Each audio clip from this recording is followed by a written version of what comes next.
Hai, halo teman-teman semuanya. Perkenalkan, nama aku Lilis. Aku kelahiran asli Temanggung, Jawa Tengah. Kisah ini aku alami sekitaran bulan September tahun 2013 silam. Tahun itu adalah awal-awal di mana aku merantau untuk menyambung hidup sekaligus mencoba peruntunganku di sebuah daerah di Kepulauan Riau. Karena pada saat itu sebuah perusahaan ternama di sana sedang mengadakan perekrutan besar-besaran untuk ditempatkan sebagai karyawan di perusahaan tersebut. Sesampainya aku di daerah tersebut, aku bersama beberapa orang teman seangkatanku yang lain ditempatkan di sebuah mes karyawan. Untuk 3 bulan pertama, kami diharuskan menempati mes yang telah disediakan oleh perusahaan. Dan selepas itu, kami diberikan pilihan untuk tetap tinggal di mes itu atau memilih tempat lain untuk dikoskan. Satu persatu teman yang seangkatan denganku waktu itu memilih untuk menyewa kos sendiri. Alasannya tentu lebih bebas. Begitu juga denganku. Aku memilih menyewa kos sendiri yang letaknya tak jauh dari perusahaan tempatku bekerja. Tempat kosku merupakan sebuah perumahan warga yang padat akan penghuni dari berbagai macam suku dan lapisan masyarakat. Mulai dari pedagang, buruh, dan juga karyawan perusahaan sepertiku.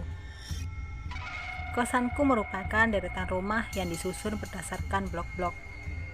Pas di depannya, terdapat deretan rumah kos-kosan lain yang saling berhadapan. Kosan yang kutempati saat itu berhadapan dengan rumah lainnya, yang kebetulan dihuni oleh seorang pria penjualan mainan anak-anak dari satu sekolah ke sekolah yang lain. Namanya Dwi Subono, atau biasa disapa Bono. Dia juga perantau di kota kecil ini, sama sepertiku. Dia berasal dari Magelang, Jawa Tengah. Tidak seperti pria pada umumnya. Bono memiliki perilaku kemayu dan sedikit centil, mirip seperti wanita, atau orang Jawa biasa menyebutnya wandu. Namun pada dasarnya, dia adalah orang yang baik dan pandai bergaul. Aku yang tergolong baru saja begitu cepat akrab dengannya. Setiap kali aku pulang kerja, dia selalu main ke kosanku. Begitu juga denganku kalau sedang libur. Aku juga sering bermain ke kosannya. Beberapa hari ini dia terlihat murung setiap kali aku pulang kerja. "Ngelamun ae Bude, kak jualan yo." Bude adalah panggilan akrabku kepadanya. Tak lama kemudian, dia yang semula duduk bengong segera menghampiriku yang baru pulang dari kerja. Lis, punya makanan lebih nggak? Bude lapar belum makan dari tadi. Begitu katanya. Aku yang cuma membeli sebungkus nasi padang saat itu, tiba-tiba merasa terenyuh dan memberikan makanan yang kubawa, yang semula pengen kumakan sendiri untuk ganjal perutku. Dengan lahap dia memakan makanan yang kuberikan, sambil bercerita keluh kesah yang dihadapi saat itu. Penghasilannya menurun drastis sebagai penjual mainan, akibat mulai menjamurnya pedagang serupa dengannya. Belum lagi kebiasaan mengambil dagangan terlebih dahulu, lalu membayar setelah laku tidak lagi diperbolehkan. Sistemnya sekarang, begitu ada uang ada barang. Aku turut prihatin dengan keadaannya saat itu, mengingat aku juga perantau dan tak bisa membantu banyak. Keluh kesahnya dia tumpahkan malam itu. Dan begitu pagi tiba, sebuah kejutan yang tak terduga datang dari Bude Bono. "Siapa?" "Ya, tunggu."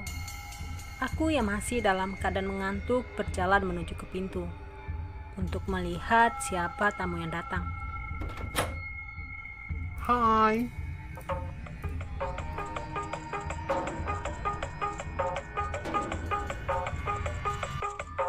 Seketika rasa kantukku hilang dan tidak bisa menahan gelak tawa.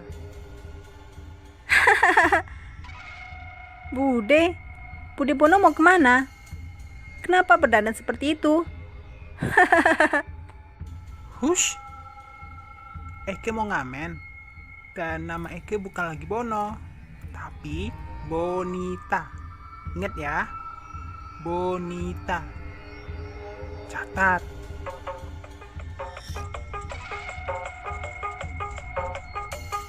Oh ya Lis, ada makanan lebih kak? Udah lapar. Tawaku kembali pecah melihat tingkah konyolnya. Tapi itu sama sekali tidak menggangguku. Malahan memberikan hiburan tersendiri yang membuatku tidak berhenti untuk tertawa. Rupanya Bude Bonita mempunyai caranya sendiri untuk menghadapi masalah yang menghimpitnya. Dia mengambil keputusan untuk mengamen dengan berpakaian dan berdandan persis seperti wanita, sambil membawa bas betot yang dia rakit sendiri. Bude Bonita sering terlihat mengamen di simpang lampu merah yang masih dekat-dekat dengan kawasan tempatku bekerja. Hari demi hari, dia jalani sebagai pengamen. Dia sepertinya sangat menikmati perannya tersebut. Sampai suatu ketika, berbagai permasalahan muncul di sekitaran tempat kosku. Sore itu, aku yang sedang duduk-duduk di teras bersama dengan Bude Bonita, melihat Kayla yang merupakan anak dari tetangga yang tinggal pas di sebelah kosanku. Terlihat dia sedang bercengkrama bersama mamanya. Kayla besok kalau sudah gede mau jadi apa? Tanya mamanya. Mau kayak Bude Bonita, cantik, baik, dan pandai nyanyi. Dengan polosnya bocah kecil itu menjawab. Seketika raut wajah mamanya berubah marah. Dengan pandangan yang serius, si ibu dari anak tadi menghampiri Bude Bonita yang sedang asik mengobrol denganku. Hei Bonita, kamu sudah membawa pengaruh buruk kepada anakku. Sekarang juga aku minta kamu pergi. Pergi dari lingkungan sini. Dasar wandu, perempuan jadi-jadian. Seketika pertengkaran mulut antara mereka pun terjadi dengan sengit. Aku mencoba melerai keduanya, dan kemudian segera mengantar Bude Bonita pulang ke rumahnya. Setelah kejadian itu, ternyata semuanya tidak berhenti sampai di situ. Kecaman-kecaman warga semakin sering diterima oleh Bude Bonita. Tak jarang Bude Bonita sering dilempari dengan kerikil oleh anak-anak warga situ. Meskipun sebenarnya Bude Bonita hanya sekedar lewat dan tidak berniat untuk mengganggu. Ibu-ibu yang tinggal di sekitar situ pun semakin ramai berdatangan. Mereka datang hanya sekedar untuk menggunjingkannya. Hei wandu, bencong wandu, perempuan jadi-jadian, kehadiranmu tak lagi diterima di sini. Pergi kau bencong. Mendapat perlakuan-perlakuan yang tak wajar itu, Bude Bonita hanya bisa diam dan berusaha menahan air matanya. Semenjak saat itu, Bude Bonita terlihat pemurung dan lebih banyak berdiam diri di rumah. Bude, mampir Bude. Ayo sini, makan dulu. Tegurku basa-basi. Tapi, dia hanya membalasku dengan senyuman kecil dan lebih memilih meneruskan langkahnya. Beberapa hari kemudian, aku tak lagi melihat Bude Bonita mengamen di lampu merah seperti biasanya. Dan sepulang bekerja pun, aku hanya melihat lampu kosnya yang menyala dari dalam. Sampai suatu pagi, semua warga yang tinggal di sekitaran blok tersebut digegerkan oleh sesuatu hal. Rupanya, pagi itu sosok Bude Bonita ditemukan telah tewas menggantung di dalam kosannya. Orang yang pertama menemukannya adalah security perumahan. Karena dia merasa curiga dengan lampu kosan Bude Bonita yang masih menyala sampai siang. Dan akhirnya, dengan seadanya warga menguburkan jenazah Bude Bonita dengan layak. Setelah kematian Bude Bonita, suasana perumahan itu menjadi mencekam. Apalagi seluruh barang-barang Bude Bonita masih berada di dalam kosannya. Menurut kesaksian warga, mereka sering mendengar suara bas betot yang biasa digunakan Bude Bonita. Suara itu sering berbunyi sendiri pada tengah malam. Aku tidak begitu percaya. Sampai suatu malam, aku mengalaminya sendiri. Malam itu badanku terasa lelah. Namun, aku belum juga bisa tertidur pulas.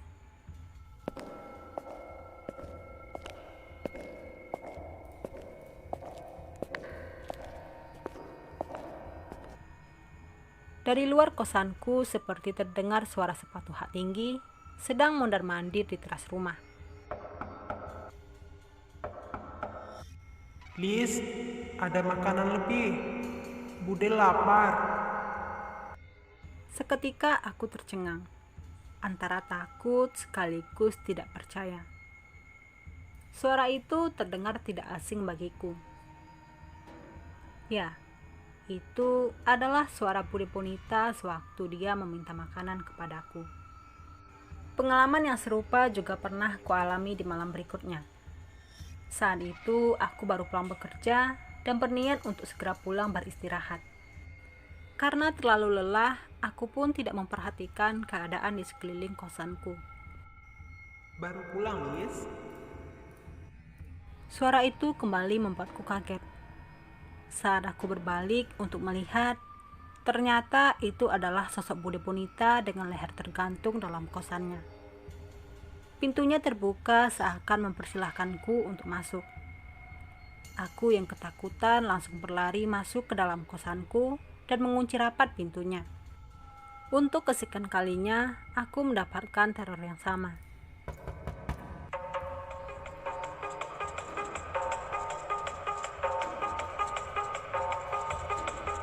Aku yang sedang tertidur lelap tiba-tiba terbangun oleh suara petikan alat musik yang tidak asing di telingaku.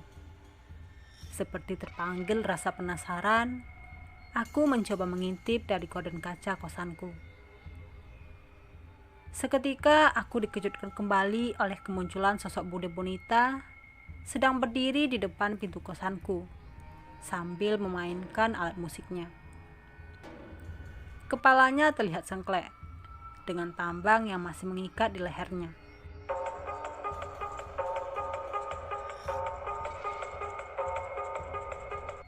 Ada makanan lebih, Lis. Bude lapar. Kata itulah yang selalu dia ucapkan. Mungkin kebiasaan itu yang terbawa sampai dia mati. Maaf Bude. Maafkan Lilis kalau ada salah. Bude jangan ganggu Lilis lagi ya. Lilis takut, ucapku gemetaran. Seketika sosok itu lenyap begitu saja. Semenjak saat itu, aku memutuskan pindah dari kos tersebut.